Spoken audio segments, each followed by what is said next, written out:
Recently, I looked into an evolution video from someone called Matrix Discovery. In it, he tried to explain that if evolution was real, then animals from the same environment should all look the same. Now, apparently he's not only an evolution expert, he's also a history expert too. And today, he's going to tell us something groundbreaking about the Colosseum.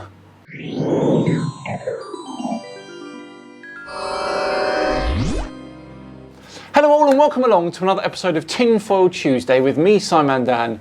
Thank you so much for joining me. Right, back to today's video, which as I said earlier is from a YouTuber called Matrix Discovery, and he's got something to say about the Roman Colosseum. Now, be warned people, this one is a real gem.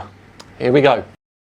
So after some brainstorming and some thinking about the Roman Colosseum, I was looking at this thing over and over and over again.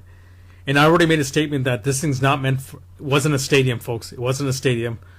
There was something bigger for this purpose, and I think I figured it out. So before I go there, look at the size of these people versus this opening, right? Look at the size of these people versus the opening. This was meant for giants, but... Now, apart from these large arches being useful structurally, you have to remember that in Roman times, a lot of people would have been on horseback, meaning you'd need a larger entrance than normal. Additionally, you'd have chariots passing through as well, so it's no surprise that they're as big as they are. Let's get back to topic. So I was looking around. I think I already did a video on this, and I just figured out what this thing is. So, as you know, these guys, these beings, they use atmospheric energy, water-based energy, magnetic energy, ground energy, sound energy, right? So I think this was some sort of energy device. I think that's what it is. It's an energy device. And then when I came to that thought, then I came to this conclusion. What this really is another Babylon Tower. Ah, the Tower of Babel, the Bible's reason as to how people on Earth all speak different languages. And of course a structure with no archaeological evidence. I'm not really sure how that means the Colosseum was one, but I'm sure about to find out. Or volcano. These volcanoes all around the world are actually these kind of towers, right? And I think that's what this thing was. I think they were in the middle of creating this thing as a mini arc reactor or something like that, right? Someone's been watching too much Iron Man. Again, his evidence for this must be extremely good. Can't wait to hear it. They were, you know, the volcanoes. You know how big the volcanoes were, right? Those were either power stations or something else, right? And I think this was the purpose of this. It was a power station, folks. I think that's what I'm coming to, is this was a power station. It wasn't a stadium. It wasn't anything to do with people going in there and out. I think this was a mini so-called Babylon Tower, but I think it was a quote-unquote power station or volcano, right? So that's my conclusion. I think that's what it is. I think that's what this thing was. So you think that the Roman Colosseum is an old power station / volcano built in the style of a Babel Tower? Right. And you've come to this conclusion how? And then the big X factor happened, and then, it blew, melted sections of this and such, right? So, yeah, this was nothing to do with stadium, folks. It has nothing to do with people dying and getting killed by lions and gladiators, right? This was something to do with energy, right? Atmospheric energy, water-based energy, magnetic, ground, or sound energy, right? I think that's what this thing was, so... Thinking it is something and proving it is something are two entirely different things, buddy. We're going to need more than that. Back in 2010, I visited Rome. Actually, 2012 and 2010, I visited Rome. I took some photos with my DSLR. So let's take a look at some of these photos I took. So this was around the structure of the Colosseum, and you see these. You see here. You see this. Look at the bricks, folks.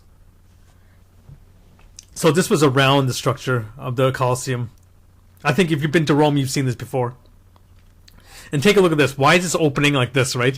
Why is there these two giant openings and two giant openings here? It doesn't make sense, right? This doesn't make sense. Why would they do that? How about to let light in, or because the arches were sort of a theme? Asking why would they do that does not automatically make it wrong or weird. Right, so let's go to the next one. Photo. It's the same section, but this is the bigger section of it. This funny is, look at this. They try to patch this up with some concrete here. Real funny. Okay, so yeah, let's go to the next photo. So here's the side of the Colosseum, right? You see, look at the bricks. Look at the brick lines. The Colosseum is over 1,900 years old. It's been restored many times. That's obviously not the original brickwork, is it? Come on, matey. What's funny is I think the government's patched this side up with concrete blocks. Look at this. It doesn't even match this, right? Look at this. You have this section, but then you have this section that look like concrete blocks. It doesn't even match this. This section right here should look like this. So what? As I said, they've restored some of it. It doesn't mean it was a power station. Let's go to the next photo. So this is a good, interesting photo I took. You see the red bricks, and what do you see here? The expansion from the heat event, the X Factor event. All these bricks were starting to melt, bubble outwards and marshmallow outwards, right? And started, changing to this, right? To concrete, to rock. Like in my previous videos you've seen, right? See, look, you see here, you don't see any stadium seating, right? I think this was a Babylon Tower they're doing. That's what they're doing, folks. They were doing a Babylon Tower, a mini Babylon Tower. Well, here's a picture of some original seating. The thing is, though, the Colosseum has been hit by fires, earthquakes, the fall of Rome, etc., etc. So it's no surprise that there's not much left of it. Let's go back. That's my conclusion. I think that's what it is. This thing was a an energy generator. Probably a good chance it was an energy generator. And what exactly was it using to generate this energy? So here's more of a photo. Look at the size of these openings versus the people, right? Look at this. Look at the size of these openings. These like 20 feet high versus the people here. Look at that. It's all heat damage right here. Heat damage. All this heat damage. That's a better photo. And down here, look at all the bricks, folks. Look at all the bricks.